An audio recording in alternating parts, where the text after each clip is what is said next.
may nabili ako, oh.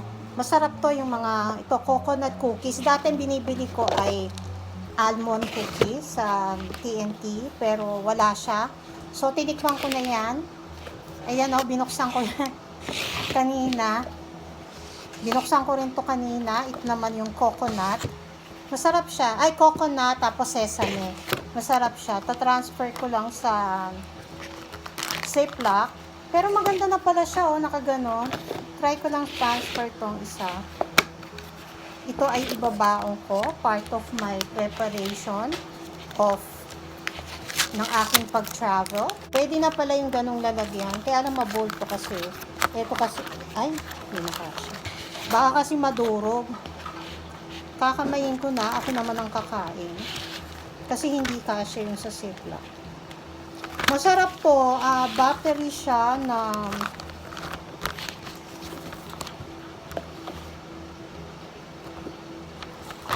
melt in your mouth.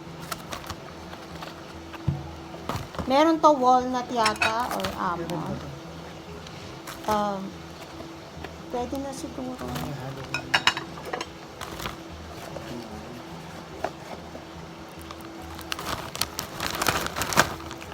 Isa muna.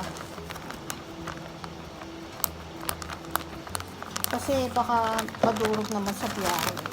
Yan, ganyan yung itsura niya. This is $6 per pack na ganito.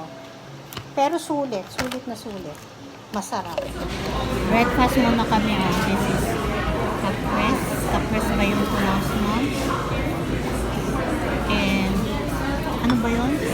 Ay, hindi. Huwag na nga. Hindi, may isa pa no, pangalan. Hindi ko na maalala. Okay, this is our breakfast. Sandwich namin. Share kami. And then, my favorite cappuccino and black americano for husband. Nandito kami sa Italian Center. Daming tao.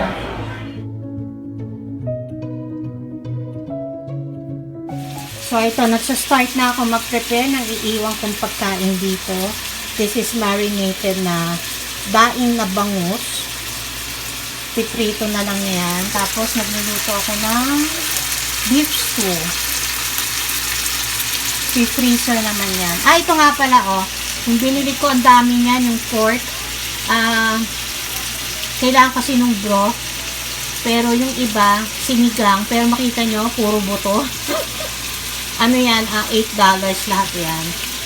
May laman pa naman yan. Tsaka masarap yan kasi malasa.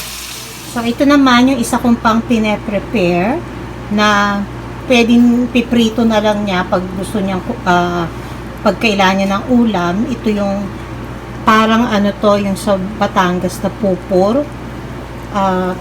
Papaanuhin mo lang siya sa mantika. Lulutuin mo. Hanggang sa, siguro maganda dito medyo brown.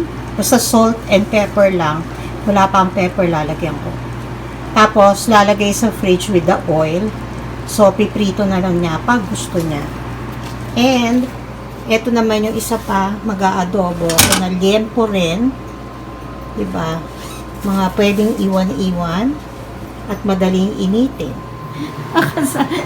Ang dami mo sinasabi. Nakasara pala yung camera. Ayan. Shout out kay parang Real Jake yun. Pag mali, isusulat ko dito. Kasi isang araw siya ay nag-wash din ng kanyang sofa cover. Tapos ito ay first time namin i-wash kasi dati naman, bihira namin talaga itong gamitin. Ngayon lang, talaga, nung lumipat kami dito sa condo. So, yan. Sa baba namin to iwawash kasi mas malaki yung washer doon and dryer. Hopefully, hindi siya lumiit at magkasya pa rin. Nasa ba yung saan pagkain? Ay, uno. Teka. Umakin ka. Ito, eh. Akin ka. Nakulang. Oh, di ba? Dobre. Oh, late lang, oh. Oh. Oo nga. Kukunin ko yung kuha. Okay, so titingnan natin. Si husband na ang bababa, tayo natulog. Hindi, pwede na nga yun daw upuan. Ha? May upuan na lang. Ito sabayan ko, tayo naman. Sabayan ko kung saan. Yeah. Iba yung kanta mo? Hindi, yun. Pwede ano? Lang,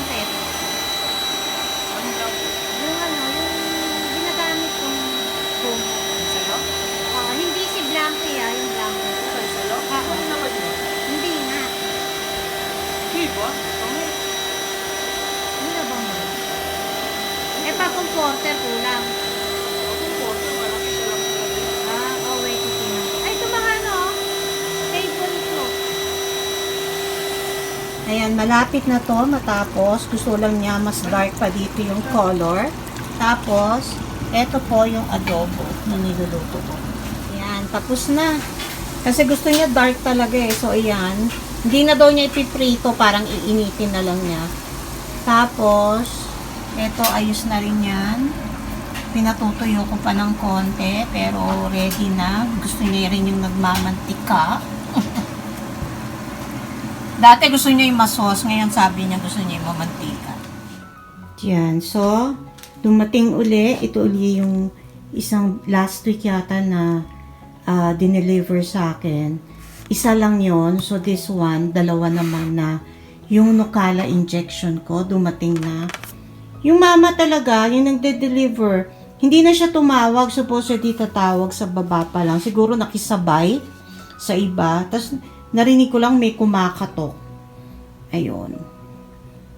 So ito na yung aking hinintay. Bubuksan ko na to. Hindi ko na pakikita sa inyo kasi ito rin yung dati na binuksan na yung injection ko. Papakita ko na lang pag binuksan ko na kasi baka hindi nyo napanood yung dati. Okay?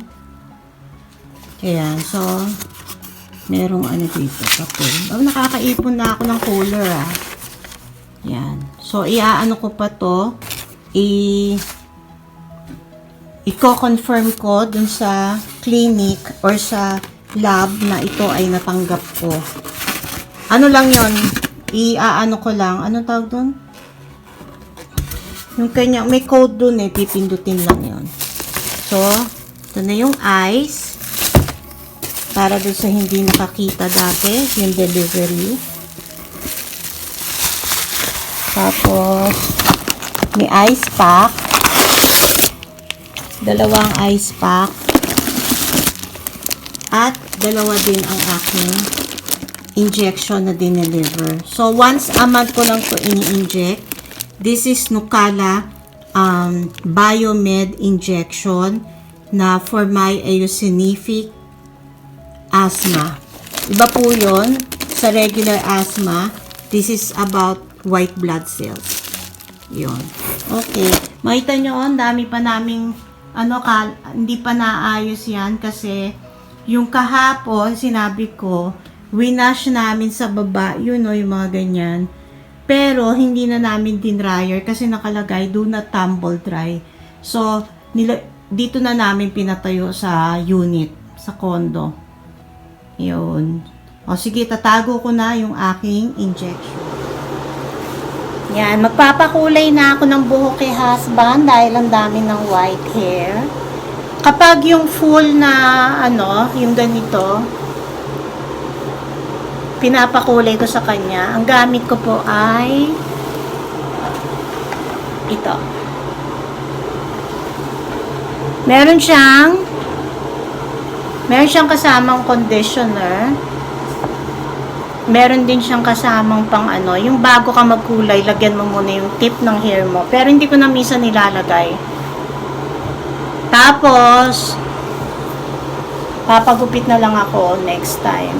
Kasi lang yan, hindi to kaya ng isang ganito sa haba ng buhok ko. So, parang yung mga roots, actually, hindi na roots kasi ang dami,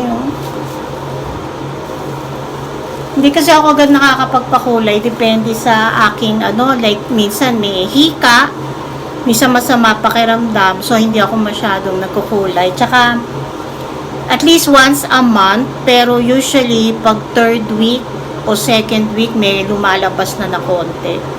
Yun. Ang gamit namin ngayon ay just garbage bag sa akin. Kasi nga, hindi ko makita yung pang ko dito na nabili ko sa Daiso. Yeah, wait ko lang si husband.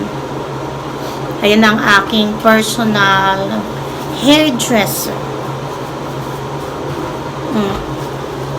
Hello, Jan. She tight. Ayan, nakapagpakulay na, diba? Ang laking difference. At saka, misa kasi sinasabi ni husband na okay lang daw na marami akong white. Pero syempre kung ikaw ako, 'di ba? Mukha ka talagang mas matanda kapag maputi ang buhok mo, o 'di ba? Mukha bang nagmukhang bata. Pero syempre parang you feel confident pag ganito. Ayun. Anyways, kami ay lalabas muna. Pupunta lang kami sa sister-in-law kasi meron daw akong card doon. Baka may laman yung card. Sana. Yun. Pipick upin namin tapos ewan ko kung saan kami pupunta mamaya. So, mamaya na. See you later. Ay, ang init ngayon. 25 degrees. Meron kaming heat warning. Pasensya na kasi sabihin nyo, oh, heat warning. Kasi ang ate ko ganun eh. Malamig pa nga yan sa amin. Eh, kasi syempre, sanay-sanayan lang yan. Diba? Sa amin talagang mainit na yan. Pero pag wala ka sa araw, as I've said before, kapag wala ka sa araw ay okay naman. Kapag nasa init ka, yun, grabe ang init. Okay, see you later. Ito na yung card na natin. Teka, bubuksan. Bless you on your birthday and always. Oy, nga pala, no? August 11 pa po yung birthday ko, ha? Oh, Visa. Ano to? Paano to? $25. Woohoo! Thank you very much. Happy birthday, Tita Ninang Irene. We hope you have a wonderful day. Love you. Love, Kabantak family. Yan. To Tita Ninang Irene. Sino ba yung anak mo dyan? Si Cyrene. Yan. Thank you. Ito ay parang credit card na. Yung ganito, credit card. So, pwede mo yung gamitin kahit saan. Woohoo! Thank you very much. And thank you, kids, for the sweet message. I love you too. Thank you then, Leo and Mitch.